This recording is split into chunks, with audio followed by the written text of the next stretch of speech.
In the center of Mexico City, where the Aztec used to gather for ceremonies and sacrifices, a cathedral lies next to the ruins of Templo Mayor. 60% of the population are Mestizo, 80% are Catholic. Much more of this story goes back to 6 centuries ago and starts with willis in the Aztec ruins.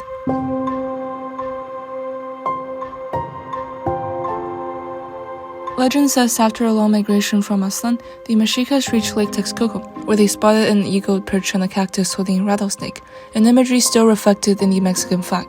Following the prophecy of their patron god Huitzilopochtli, the Mexicas founded their capital city of Tenochtitlan here, now modern-day Mexico City.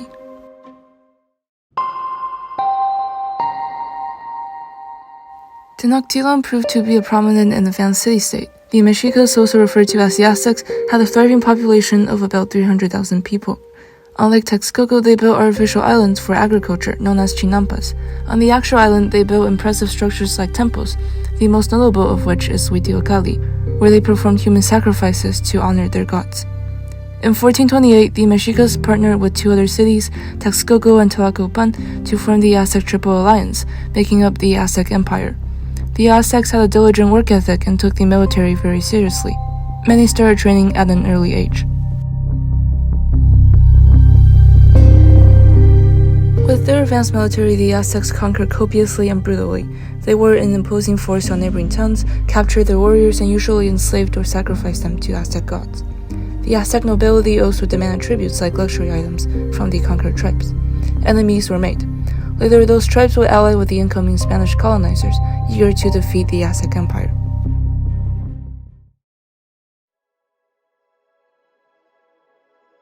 After a century-long campaign by Christians to recapture territory in Spain from the Muslims, the conquest of Granada by the Catholic monarchs finally marked the end of the Reconquista in 1492. Hungry for wealth previously controlled by the Muslims, the Spanish were driven to explore the new lands for riches and claim it for the Spanish crown. As with the Inquisition, the conquistadors, who were devout Christians and explorers, sought to conquer and convert the indigenous populations to Christianity. One such conquistador was Hernán Cortés. Originally stationed in Cuba, Cortés sailed to Tenochtitlan in 1519. On the way, an Aztec chief gifted Cortés and his men 20 enslaved women. One of them is known as La Malinche. An Aztec sold by her own people into slavery, she had good reason to hate the Aztec Empire too. Malinche, acting as an insider and interpreter, already knew Mayan and Nahuatl and learned Spanish within months. Upon arriving in Tenochtitlan, Cortés was impressed by the city but repulsed by Aztec practices. After pretending to befriend Montezuma, the reigning Aztec emperor, Cortés held him under house arrest in an effort to control the Aztec citizens. O Mexica, O people of Tenochtitlan and Tlatelolco, your ruler Montezuma addresses you, saying, "Let the Mexica hear, we are not their match. Let everyone be dissuaded. They have placed him in irons. They put irons on his feet." Montezuma died a few days later, either by rocks thrown at him from angry citizens or by strangulation from the Spanish after he was no longer a useful asset to them.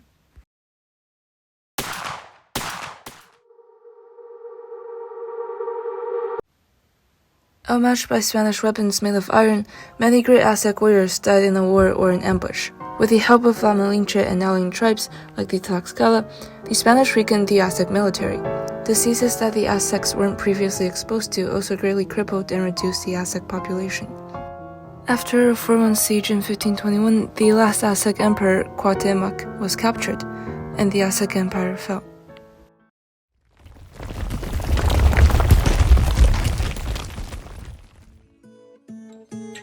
If not for the conquest, Tenochtitlan and many other parts of Central America today could have likely been an engineering marvel, had a powerful military and advanced agricultural systems. Indigenous beliefs may have still been a large part of society, and languages like Nahuatl might have been widespread. Before the dust of the fallen empire had settled, the colonizers built a cathedral on top of the ruins of Templo Mayor. They forced the Aztecs to tear down their temples and construct a new Spanish city. Many things happened then. A wave of destruction, creation, and synthesis changed the history of humanity in Central America and built the unique nation of what is now Mexico. With the land now labeled New Spain, colonizers put in place the encomienda system, which imposed tribute from towns and forced harsh labor on the indigenous people, resembling slavery. Several attempts to revise this abusive system failed. Not only were the indigenous peoples subjected to mistreatment and exploitation under the Spanish labor systems, they were also rid of their gods and beliefs. The Spanish destroyed Aztec idols and temples and burned books. Some missionaries kidnapped Aztec children and brought them up as Catholics, turning them against their predecessors. The conquest inflicted indigenous people with suffering and eradicated their valuable traditions. So my name is Nancy Garcia, born and raised in Mexico. My name is Olalis. I'm the program manager here at Athenian. My village, it's in what today is known as Puebla. Yes, I'm from the north. I'm actually pretty much very close to the border.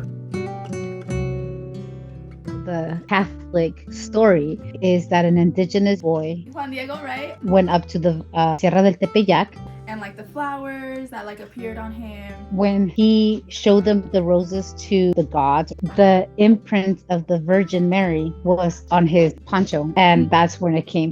Now there is the indigenous version of it. They used to go to praise another, like an indigenous deity. Tonantzin. So La Virgen de Guadalupe is Tonantzin, which is Mother Earth, the mother who gives you the food that we're eating, the beauty of everything that's around you. The Spaniards took that mythology and they put it into what they believe was La Virgen de Guadalupe. In the end, colonial Catholicism and indigenous traditions intertwined, shaping religious syncretism, shaping Mexico. The Lady of Guadalupe herself became a symbol for Mexican nationalism. In Dolores, the village priest Miguel Hidalgo urged parishioners to fight for independence from Spain. What started as a small movement soon amassed 100,000 people, including Indian and Mestizo farmers, and the fight for Mexican independence continued after Hidalgo's death. The Lady of Guadalupe was the patroness of the revolution. Her name, along with Miguel Hidalgo's cry of independence, is ingrained into Mexico. ¡Mexicanos! ¡Viva la independencia! ¡Viva!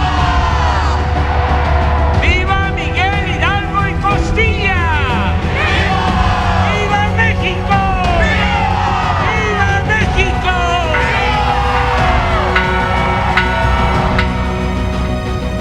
La Virgen de Guadalupe, Mexican iconic.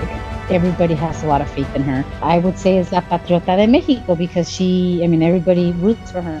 How Catholicism is practiced here in Mexico, like congregate and do like pilgrimages. Pilgrimage. They have la Basílica de la Virgen de Guadalupe en el DF. They ask for the recovery of their loved ones. That if my sister was to heal, it would, come back and I'll do some offerings and all that stuff. Mexico, like on the present day, is pretty much completely Catholic. Aspects of the Catholic Church are everywhere. Las posadas. A more communal way of expressing this religion, right? It's literally the entire neighborhood. Like how it intertwines the church and older indigenous beliefs. Even the most conservative groups of indigenous people left in the country or have adopted some kind of Christianity into their culture because the conquest of Mexico. A lot of indigenous cultures are still keeping their traditions and as much as they can. Like most of the traditions are still the same, their ways of living are still the same. But it is hard through just assimilation. Endemic culture of Mexico, it still exists and it's a really important part of our country and of our culture,